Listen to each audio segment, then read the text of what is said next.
Olá, ouvintes! Muito bem-vindos à segunda temporada do podcast de literatura amazônica A Gente Não Quer Só Chibé. Este é um projeto de extensão da Faculdade de Letras Língua Portuguesa da Universidade Federal do Pará, campus de Bragança. É coordenado pela professora doutora Alessandra Conde, da UFPA, e conta com a participação do fundador do projeto, professor doutor Abílio Pacheco, da Unifespa. O objetivo deste projeto é entrevistar escritores e escritoras de literatura amazônica, assim como pesquisadores e pesquisadoras que desenvolveram ou desenvolvem estudos sobre esses autores e suas obras. Agradecemos a compositora e cantora bragantina Negrirá por gentilmente nos ceder sua música intitulada Amazônia para usarmos em nosso podcast.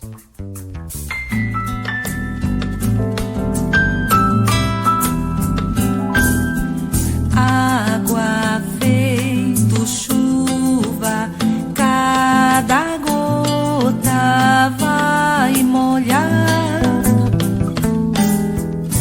Vento que carrega vai...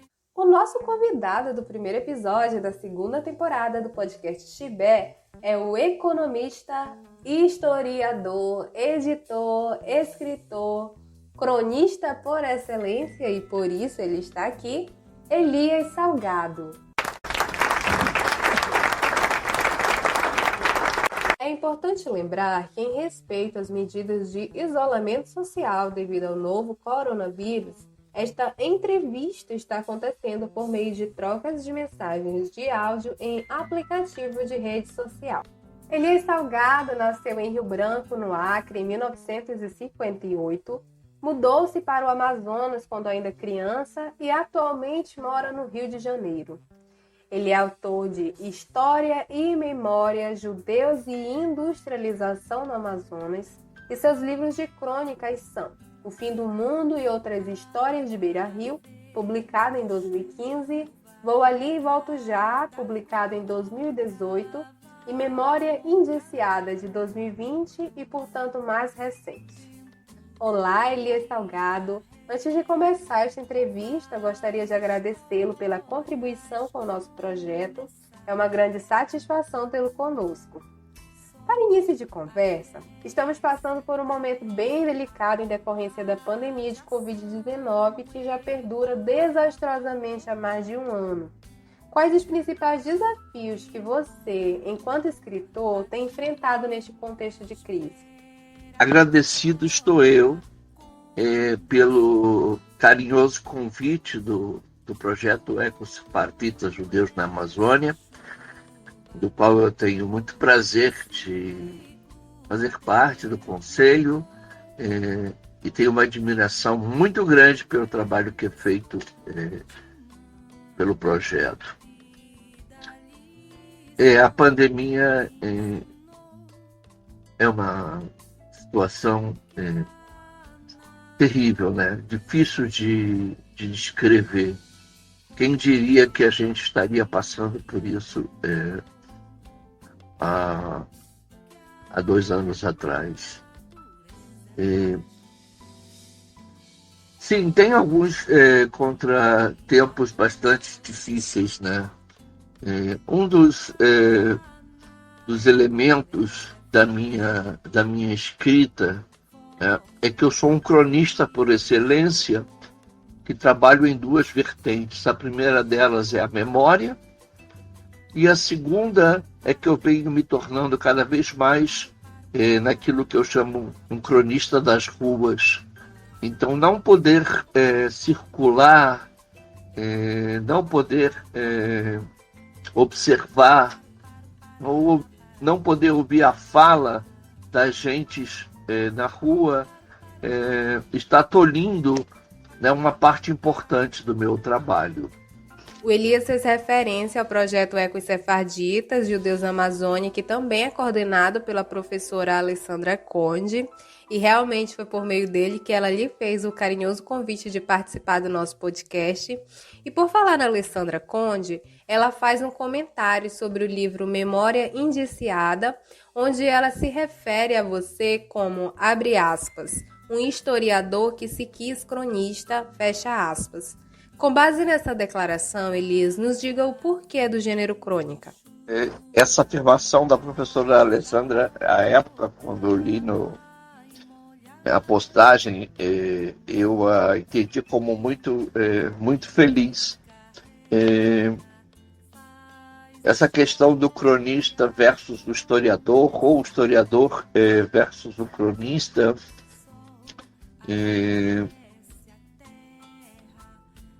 eu acho que dá muito elemento para reflexão, até mesmo de mim, né? Que sou o eu, né? dessa questão. Nasci no seio de uma família, e aqui no caso falo da minha mãe, né? A Vidinha, que é uma narradora por excelência, uma narradora oral, jamais escreveu. Então eu cresci ouvindo histórias variadas. E eu acho que isso, né, foi o que impulsionou. É bem verdade que o desejo de ser um historiador, né, da memória veio antes, em termos concretos, mas a escrita ela vai um pouco por aí também, né? Quando ela trabalha com memória, né? Ela é uma escrita autobiográfica, mas eu acho que eu devo muito o pontapé inicial à minha mãe, a Vidinha.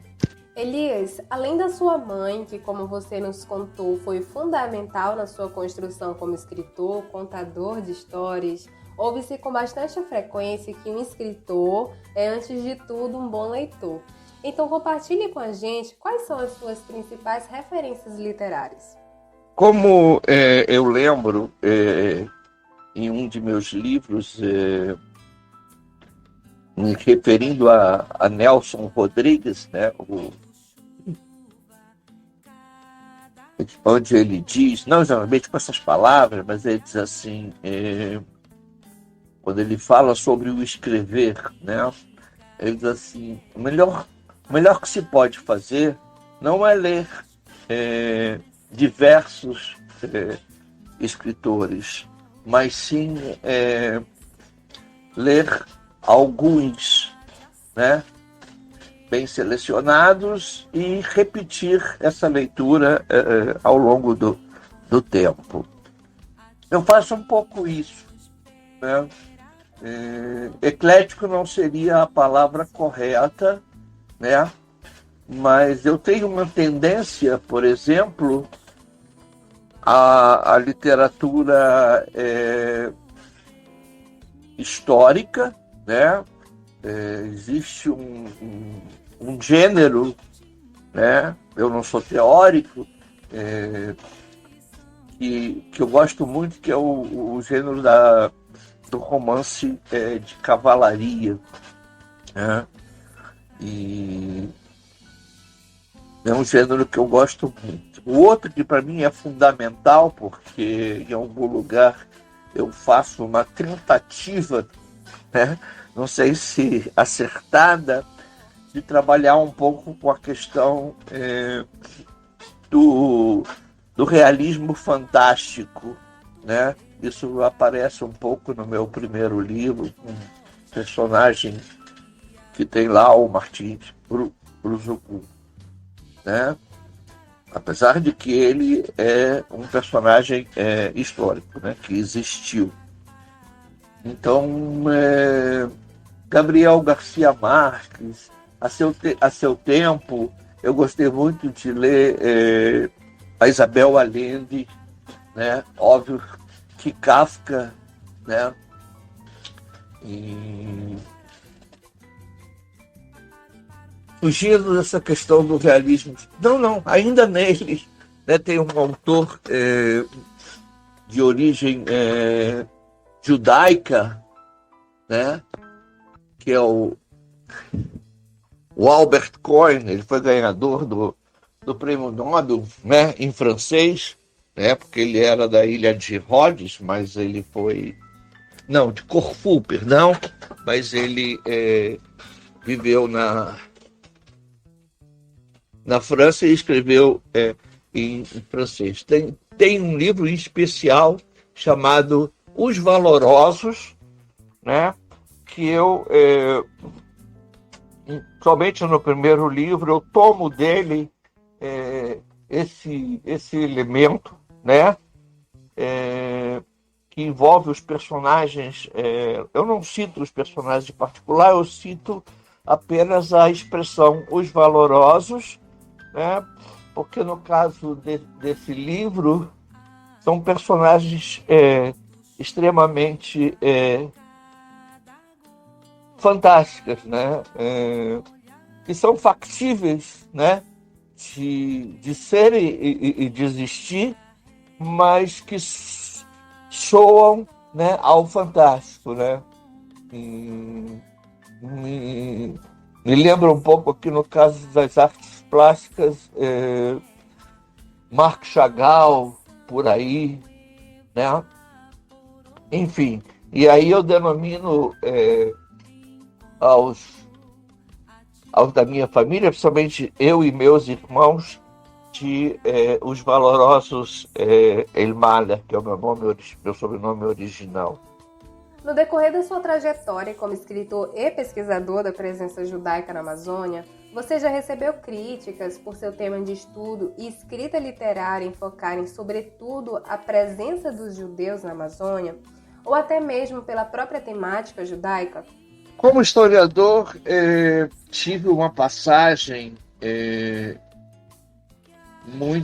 que para mim foi muito negativa e marcante, quando, da proposta do meu projeto de doutorado, né, eu trazia para uma universidade federal, né, o projeto de doutorado sobre judeus na Amazônia, né, dentro das temáticas que eu estudo, que são principalmente, em particular, a economia, os judeus na economia no antes e pós Segunda Guerra Mundial. E eu sempre falo isso nos meus artigos e tal, que com certeza isso me marcou, porque o professor na época me disse: não, mas por que esse tema? Esse tema é muito autorreferente, né? Você é membro dessa comunidade.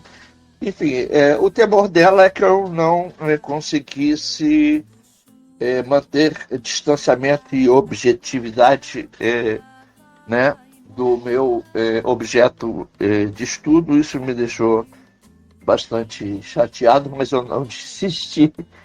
Estou eu aqui.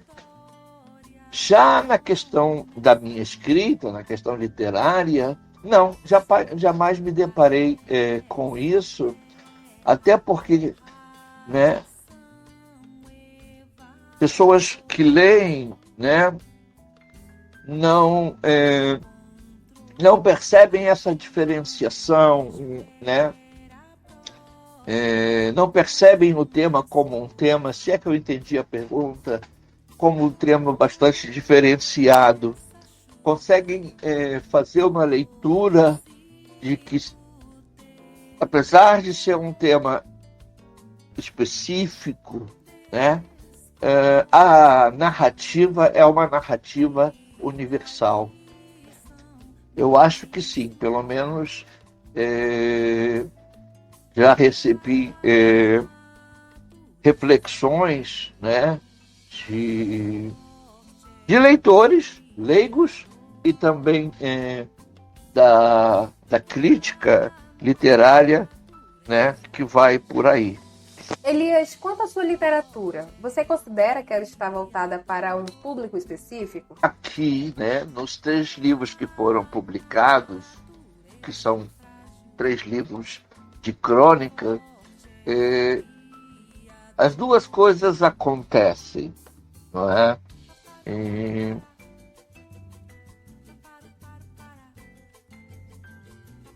Há uma dinâmica entre o escrever, né, e o leitor do outro lado em relação a essa questão de um tema específico para um público específico. Mas aí esse público, ele é o público que se identifica pela questão da pertinência, né, da identificação, e um público também que lê o elemento específico dentro de um quadro, de uma situação de curiosidade. Mas existe na minha escrita também, como eu falei lá no início, o elemento do cronista de rua, né? E há geograficamente uma ampliação desse campo, né, físico, que vai sair lá do local de origem, vai sair um pouco do seio, né, da origem, e vai empreender viagens não só narrativas, como viagens reais, né, usando de elementos que são elementos da literatura, né, da literatura desse gênero, né, o que você vê, o que te contam, o que você sente quando você ouve, o que você sente quando você vivencia, e por aí vai. Como funciona o seu processo de produção literária? Sabemos que é algo muito particular. Alguns escritores, por exemplo, traçam metas diárias, semanais, entre outras estratégias. Mas como funciona o seu processo de criação? Quando me vem um argumento, né, eu chamo eles de argumento, ou seja, a partir de um pensar, né, de uma observação, eu corro e anoto isso num papel, né, ainda escrito à mão. Tenho pastas e pastas com esses argumentos que ainda não deu tempo para escrever, né? Mas há também, simultaneamente, aquela coisa do estalo e que a coisa sai, né? Sai enfim, de uma vez só. Não, eu não planejo a escrita, eu não trabalho com, sei lá, teoria ou técnica de escrita, não. A minha escrita é uma escrita, entre aspas, natural, né? Eu escrevo o que eu vi, eu escrevo o que eu vivenciei, eu escrevo o que eu penso como um contador, né? Um narrador, sem buscar, né, de forma espontânea, sem necessariamente buscar a técnica da escrita, técnica literária. Elias, agora nos fale um pouco sobre o Complexo Amazônia Judaica. São vários segmentos, desde o portal Amazônia Judaica, editora, recentemente o canal Amazônia Judaica TV no YouTube. Qual o objetivo desse projeto tão grandioso? Agora fiquei na dúvida se o grandioso vai por conta do tamanho, né, das múltiplas direções e segmentos ou vai no sentido de que é um projeto grandioso mesmo, né? Olha, quando eu e meu irmão Davi, né, que tudo começa com meu irmão Davi, que cria um jornal comunitário na cidade de Belém, em 2002, com esse nome, Amazônia Judaica. Colaborava com ele, assim como vários outros colaboravam, né, com artigos, mantinha uma coluna aqui do Rio de Janeiro, onde eu vivo já há muitos anos, e mais na frente, né, passei a dividir com ele a direção do projeto Amazônia Judaica, e foi nesse momento, isso no ano 2010, que a gente começou a ampliar, né, esse espectro. Em 2010, a gente transforma o jornal numa revista com o mesmo nome, Amazônia Judaica, que anos depois vai mudar o nome para Universo Separado, num objetivo de ampliar o leque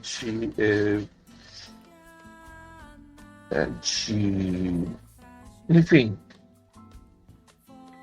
de mostrar, né, a cultura sefaradi como um todo, mas mantendo um suplemento com o nome Amazônia Judaica, que é específico, né, da história, da memória, da cultura dos judeus na Amazônia. Nesse mesmo momento da criação da revista, se dá a criação do portal Amazônia Judaica e, né, do Arras, que é o Arquivo Histórico Amazônia Judaica, que é uma coisa pequena, incipiente, mas que ao longo do tempo tem ajudado na pesquisa. A editora também é uma consequência, né? Uma vez que a gente começou a produzir pesquisa, eu e Davi e outras pessoas, né, na área, e a gente resolveu que a gente mesmo ia editar, talvez por uma questão de ansiedade, que nós somos bastante ansiosos, ficar procurando editoras para um tema bem específico, né, a gente conseguiu apoio de membros das comunidades e passou a editar também livros próprios dos nossos estudos, da nossa pesquisa, e livros de autores, né? E aí também, num dado momento, mais na frente, a editora cresce, ganha o nome oficial de editora Talu Cultural, que envolve, então, vários selos, o Amazônia Judaica, Talu Cultural, que escreve sobre livros de temática não judaica especificamente. Olha, o objetivo do complexo, gostei do termo usado, o complexo Amazônia Judaica, que agora, por último, incorporou também a criação do SEJA, Centro de Estudos Judaicos da Amazônia, né? Aqui a ideia é multiplicar o estudo e a pesquisa sobre o tema, né? Com uma percepção e também muito a partir do que vem sendo realizado pelo NESA, pelo projeto Ecospartitas, né? Com uma observação de que o interesse e o estudo do tema vem crescendo de maneira geométrica. Então, a gente resolveu, então, criar o centro no sentido de ampliar a pesquisa, né, a pesquisa histórica, sociológica, principalmente, e antropológica, e difundir essa pesquisa, seja em publicações, seja em ciclos de estudo, como nós estamos realizando. Enfim, o objetivo são 3. Né? A gente se pretende resgatando, né, elementos desse judaísmo que por aí né, se perdem ao longo da história. A gente se pretende trabalhando com o estudo do tema, né, e com a preservação desse judaísmo, né, uma vez que nós somos parte desse judaísmo, né, trabalhando com distanciamento, mas o nosso objetivo é também não só estudar, não só divulgar, mas lutar pela preservação desse judaísmo. O grandioso, ele engloba aí os 2 sentidos. Grandioso no sentido de extensão, né? Porque é um projeto que tem vários segmentos. E grandioso, sobretudo, no sentido de importância mesmo. Eu também faço parte do projeto Ecos Sefarditas, que você citou anteriormente. E no início das nossas pesquisas era muito difícil encontrar informações sobre os escritores judeus sefarditas, né, na Amazônia. O portal Amazônia Judaica, por exemplo, é uma das nossas principais fontes de pesquisa no projeto. Voltando agora para a editora, né, vamos falar da editora Amazônia Judaica. Também são publicadas obras com outras temáticas, além dos judeus no contexto amazônico? Sim, por exemplo, o selo que leva o nome da editora atualmente, o Talu Cultural, ele tem títulos diversos. Por exemplo, os meus livros, né, os 3 livros de crônica, eu uso o selo Talu Cultural, que não vejo, né, a minha escrita como especificamente judaica, e daí não usar o selo Amazônia Judaica. A gente tem um outro título que trabalha com a temática das relações entre o Oriente Médio e o Brasil, né? Aí, especificamente o universo do Império Otomano, de uma historiadora judia, askenazita, Monique Sochachevsky. E a gente tem o último selo que a gente criou, que na verdade é uma coleção que chama-se Postagens Sagazes. É uma coleção de livros de bolso, né, que vem de uma ideia de selecionar dentre as diversas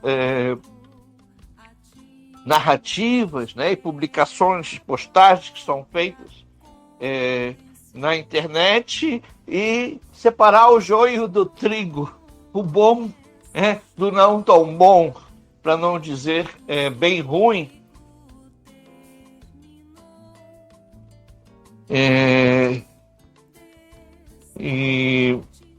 E aí a gente tem até o momento, né?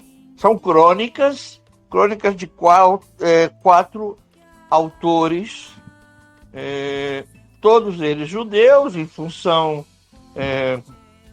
de uma coincidência, né? Enfim, de eu andar nesse meio e os pensadores. Um deles é um autor que tem um sucesso enorme, né, que é um genealogista e historiador, o Paulo Valadares. Teve um sucesso enorme com as postagens deles. dele e, enfim, o professor Michel German, também outro historiador e antropólogo, Nelson Nissenbaum, que é um médico de formação, mas que também tem um sucesso enorme na internet. E, por último, até o momento, nós temos o livro A Deriva, né? A Deriva com A, não com crase, de Fernando Lapman Veltman, um cientista político, né? É um livro de crônicas dele, uma análise da política nacional. Muito bem, Lia Salgado. Mais uma vez agradecemos a sua participação no nosso podcast Chibé. E para finalizar o nosso bate-papo, gostaria de saber se esse historiador que se quis cronista está trabalhando em algum projeto novo. Como eu disse antes, lá no início, eu anoto as coisas que me vêm na cabeça. Arquivos e arquivos com ideias tanto de projetos ligados, né, ao meu tema enquanto historiador, como, né, a minha escrita literária. Como historiador dos judeus na Amazônia, né, o projeto da hora é o SEJA, o Centro de Estudos Judaicos da Amazônia, né, que está mantendo um ciclo de estudos que vai até o final do ano, né?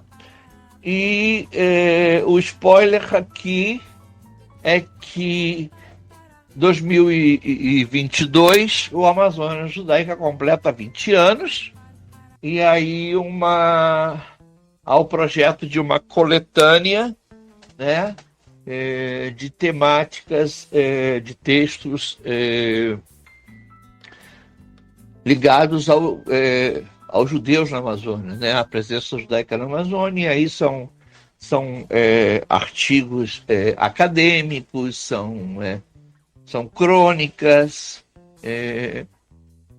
ao estilo da primeira coletânea que a Amazônia Judaica fez, que é a Amazônia Judaica 15 anos de travessia. Então a gente vai ter aí acadêmicos e independentes, né? E a nível da escrita pessoal, outro spoiler, que está no caminho, né? Um romance. Seria a primeira incursão nesse gênero. Enfim, estamos trabalhando nele, acreditando e levantando um dia acreditando, indo dormir desacreditando, enfim, brigando, né, com a criação e a crença. Obrigado a vocês, foi um prazer enorme. Parabéns pelo trabalho de vocês mais uma vez.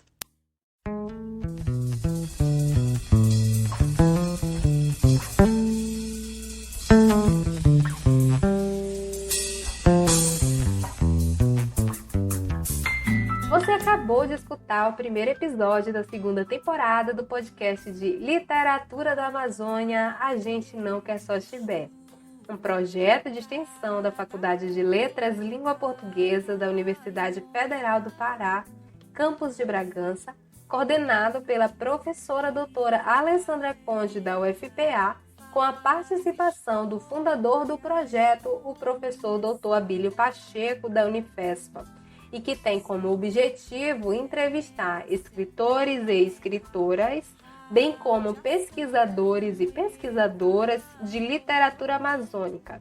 Agradecemos ao cronista Elias Salgado por nos conceder esta entrevista E a compositora e cantora negra irá por nos ceder sua música Amazônia para esta nova temporada do nosso podcast.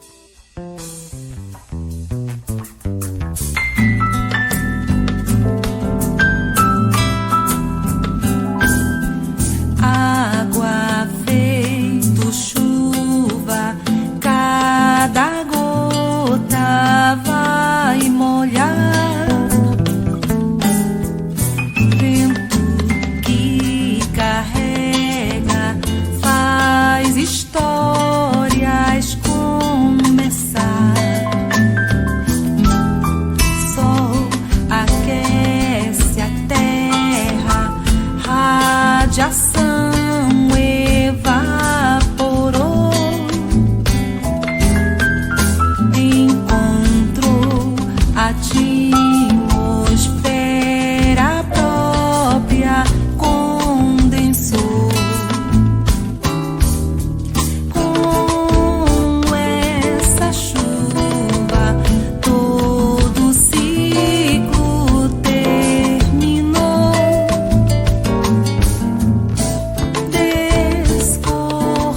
Descortinando, vida, lição me ensinou que a natureza é frágil, forte é o Criador. Lembramos que, em respeito às medidas de isolamento social em decorrência do novo coronavírus, esta entrevista foi realizada por meio de trocas de mensagens de áudio em aplicativos de rede social. O podcast Chibé pode ser escutado nas plataformas de música Spotify, Google Podcast, Castbox e também no YouTube. Curta e se inscreva no nosso canal. Obrigada a todos e a todas por nos acompanharem ao longo deste episódio. Eu sou a Libna Gama e nós já temos um encontro marcado para a próxima edição do podcast Chibé. Até lá!